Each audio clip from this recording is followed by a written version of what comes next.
আমরা কতই না প্রাণী দেখি। তাদের মধ্যে কেউ বসবাস করে স্থলে, আবার কেউ জলে। কিন্তু আপনারা জানেন কি পৃথিবীতে বসবাসকারী সবচেয়ে বড় প্রাণীটির নাম কি? আমরা অনেকেই জানি যে বিপুল সমুদ্রের জলরাশিতে বসবাসকারী সবচেয়ে বড় প্রাণীটি হলো নীলতিমি। কিন্তু শুধু কি জলেই, স্থলেও বসবাসকারী যে কোনো প্রাণীর থেকে আকারে এটি অনেক বড়।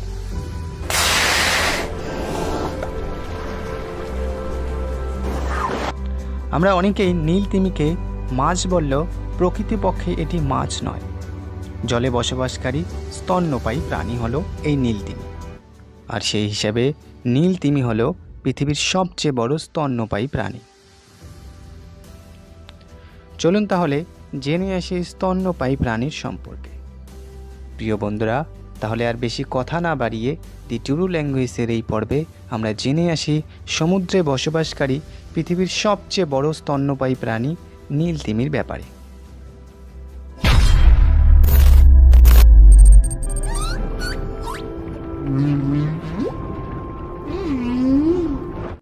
সমুদ্রের অতুলনীয় জলরাশির মধ্যে বসবাসকারী এই নীলতিমির নামে নীল বোঝালেও আসলে অনেকটা ধূসর আর কালচে বর্ণের হয়ে থাকে এই নীলতিমি। কিন্তু গভীর সমুদ্রের জলরাশির ভেতরে দেখলে তখন তাকে নীল বর্ণের দেখায়। এক একটা করে নীলতিমি যেমন তার সুবিশাল দেহের অধিকারী, ঠিক তেমনই ওজনেও পৃথিবীর সবচেয়ে বড় প্রাণী হলো এই নীলতিমি। একটি নীলতিমির নিশ্চয়কৃত দৈর্ঘ্য 30 মিটার বা 100 ফুটের মতো হয়ে থাকে এবং 199 মেট্রিক টন পর্যন্ত হয়ে থাকে এক একটি করে নীলতিমি, যা কিনা 40টি আফ্রিকান হাতির সমান ওজনের হয়ে থাকে। একটি নীলতিমি এতটাই বড় হয়ে থাকে যা আজ পর্যন্ত আবিষ্কৃত সবচেয়ে বড় ডাইনোসরের থেকেও দ্বিগুণ বড়।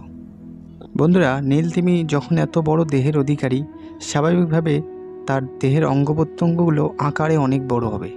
আর তাই তো এক একটি নীলতিমির হৃৎপিণ্ড প্রায় 2টো প্রাইভেট কারের সমান হয়ে থাকে, আর এর জিহ্বার ওজন প্রায় একটি হাতির সমান হয়ে থাকে। অপরদিকে এক একটি নবজাতক তিমিরও গঠন অনেক বড় হয়ে থাকে। প্রায় 25 ফুট দৈর্ঘ্যের হয়ে থাকে এক একটি নবজাতক তিমি, এবং এক একটি নবজাতক তিমি জন্মের 3 মাস পর্যন্ত প্রতিদিন প্রায় 500 লিটারেরও বেশি দুধ পান করে থাকে। খাদ্যাভ্যাস হিসাবে নীলতিমির খাদ্যের প্রধান উৎস হলো মাছ, আর তাদের সবচেয়ে পছন্দনীয় খাবারটি হলো ক্রিল নামক এক ধরনের ছোট মাছ।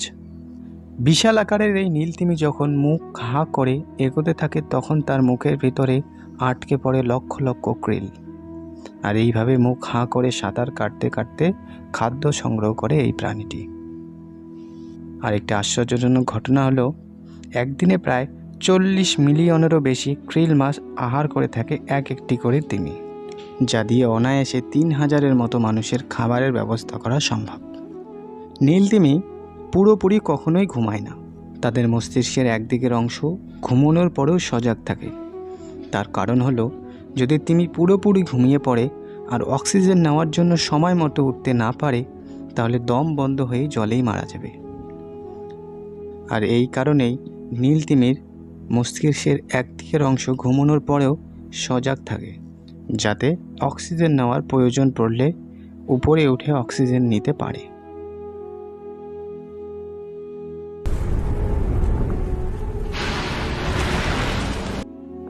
বন্ধুরা, আমরা আগেই জেনেছি যে তিমি কোনো মাছ নয়, আর এর কারণ হলো আবাসস্থল ছাড়া এর মধ্যে মাছের কোনো কিছুই বিদ্যমান না। একটি নীলতিমি মাছের মতো ফুলকার সাহায্যে শ্বাস নেয় না বা ডিমও দেয় না। আর 10টা প্রাণীর মতো নীলতিমিও ফুসফুসের সাহায্যে শ্বাস নেয় এবং ঔরসজাতক সন্তান জন্ম দেয়। কিন্তু ফুসফুসের সাহায্যে অক্সিজেন নিলেও মানুষের মতো এত ঘন ঘন অক্সিজেন নিতে হয় না তাদের। আর তাই তো একটি নীলতিমি একবার শ্বাস নিলে 10 মিনিট পর্যন্ত জলের নিচে থাকতে পারে। ফলে একবার শ্বাস নিলে তারপর গভীর সমুদ্রে বিচক্ষণ করতে পারে। নীলতিমি প্রায় 80 থেকে 90 বছর বা তারও বেশি বেঁচে থাকে। বিজ্ঞানীরা একটি নীলতিমির কানের মোম বা ইয়ার প্লাগ দেখে তার বয়স অনুমান করে থাকেন। নীলতিমির প্রতিবেশন মাইগ্রেশন এবং খাওয়ানোর সময় উপবাসের সাথে সামঞ্জস্যপূর্ণ মোমের একটি হালকা এবং অন্ধকার স্তর স্থাপন হয়, আর এই থেকেই একটি নীলতিমির বয়স গণনা করা হয়।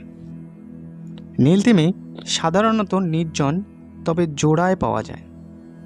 যখন উৎপাদনশীলতা যথেষ্ট বেশি হয় তখন 50টিরও বেশি ব্যক্তির সমাবেশে নীলতিমি দেখতে পাওয়া যায়।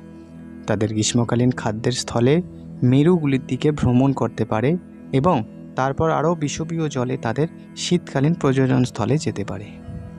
একটি মজার বিষয় হলো নীলতিমি যেমন সব দিক থেকে আকারেও বড়, ওজনেও বড়, ঠিক তেমনই পৃথিবীর সমস্ত প্রাণীর থেকেও বেশি জোরে শব্দ তৈরি করতে পারে।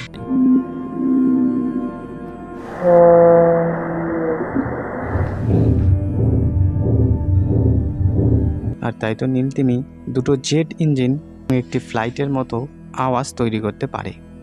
আর নীলতিমির গান সাময়িকভাবে টোনাল ফ্রিকোয়েন্সিতেও হ্রাস পেয়েছে বলে প্রমাণ হয়েছে।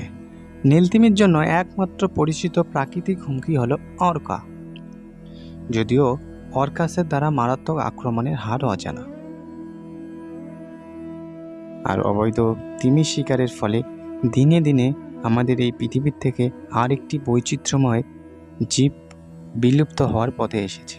আর তাই 1955 সালে তিমি শিকারের নিয়ন্ত্রণের জন্য আন্তর্জাতিক কনভেনশনের অধীনে উত্তর আটলান্টিকাকে তাদের সম্পূর্ণ সুরক্ষা দেওয়া হয়েছে। আর এই সুরক্ষা 1965 সালে আন্টার্কটিক এবং 1966 সালে উত্তর প্রশান্ত মহাসাগরে প্রসারিত হয়েছে। আগে নীলতিমিদের আকার এবং গতির কারণেই শিকার করা কঠিন ছিল, কিন্তু 19 শতকের মাঝামাঝি সময়ে হারপুনের বিকাশের সাথে এটি পরিবর্তন হতে শুরু করে, যা প্রজেক্টাইল হিসেবে গুলি করে মারা হতো। আর এই কারণেই আন্তর্জাতিক তিমি শিকার কমিশন 1966 সালে সমস্ত নীল তিমি শিকার নিষিদ্ধ করে এবং তাদের বিশ্বব্যাপী সুরক্ষা দেয়। যাই হোক, দিনের পর দিন যেভাবে নীল তিমি শিকার হচ্ছে, আজ যদি সেটা বন্ধ করা না হয় বা আমরা মানুষেরা সেটা যদি বন্ধ করতে না পারি, তাহলে হয়তো এমন দিন আসবে যখন আমাদের পৃথিবীর মানচিত্র থেকে নীলতিমি মুছে যাবে। তাই পৃথিবীর বৈচিত্র্যকে সজাগ রাখতে আমরা যেন নীলতিমি আর শিকার না করি। তো প্রিয় বন্ধুরা, আজকের বাস এই পর্যন্তই। যদি ভিডিওটি ভালো লাগে আপনাদের বন্ধুদের সাথে শেয়ার করে দেবেন এবং আমাদের এই চ্যানেলটিকে সাবস্ক্রাইব করতে ভুলবেন না। আর এইরকম আরও ভিডিও সবার আগে পেতে হলে সাবস্ক্রাইবের পাশে বেল আইকনটিকেও ক্লিক করুন। দেখা হচ্ছে পরের কোনো ভিডিওতে।